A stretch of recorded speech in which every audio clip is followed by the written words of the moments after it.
Hi, my name is Jerry Yu, and thank you for watching my YouTube channel.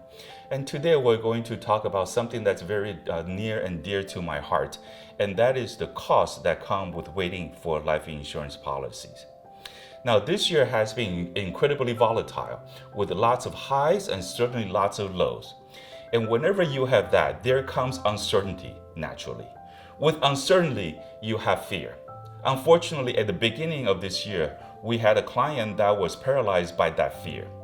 He had applied for a life insurance policy, an index universal life policy that he wanted to use for retirement income, but he also wanted that tax-free death benefit for his kids and his family.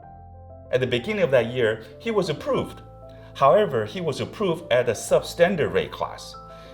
Despite our recommendation to have the policy in force, he wanted to forego that option and wanted to reapply in a couple of years when his health is getting better.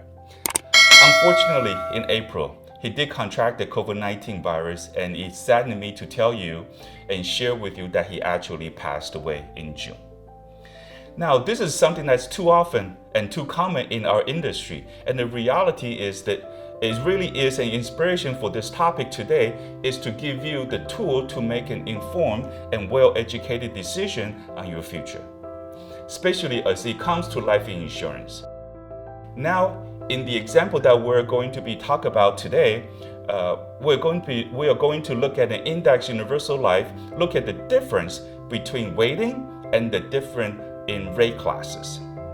As we can see and look here, we have an individual that will be contributing $24,000 a year after year until age 64. Again, using this as supplement to his retirement income. He will draw down at age 65 to 100 for retirement.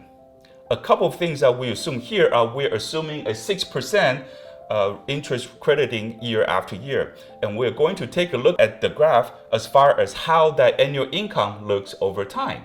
As you can see in the green here, this is the original plan. We have a 45-year-old male approved at standard non-tobacco rate. And in this plan, he will be generating $68,124 per year with a cumulatively income of $1.43 million. Now, if this same individual just wait 5 years, so he waited until he's age 50, and then let's take a look at what this does to his policy.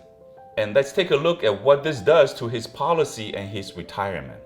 As you can see here on the graph, we eventually cut this retirement in half. He now only generates about $39,000 per year, and with a cumulative income of $826,000 at age 85. And now let's take a look at this last example. In this example, he waited again for 5 years. So instead of taking it at age 45, he waited until age 50. But now, at age 50, says he doesn't get the standard non-tobacco rating now. He is now rated as standard tobacco. In this scenario, he's now generating $34,000 and has a cumulatively income of $719,796 at age 85. So the purpose of this illustration is to show where the discrepancies are and where the biggest differences are in waiting. As we can see in the rate class, there isn't that much of the big difference between standard tobacco and standard non-tobacco. But really where we're seeing the most significant difference is the waiting.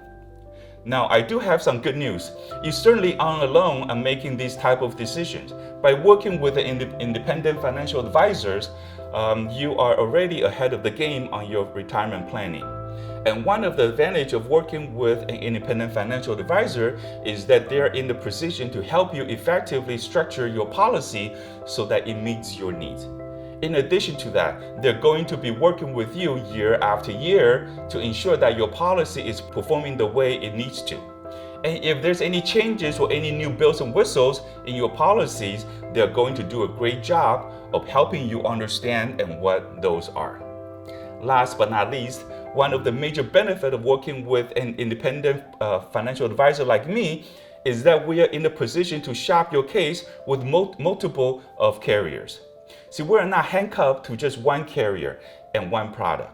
And often, we find financial advisors who sells a one-pill-fits-all mentality. And working with an independent financial advisor, that's something that you are not going to experience.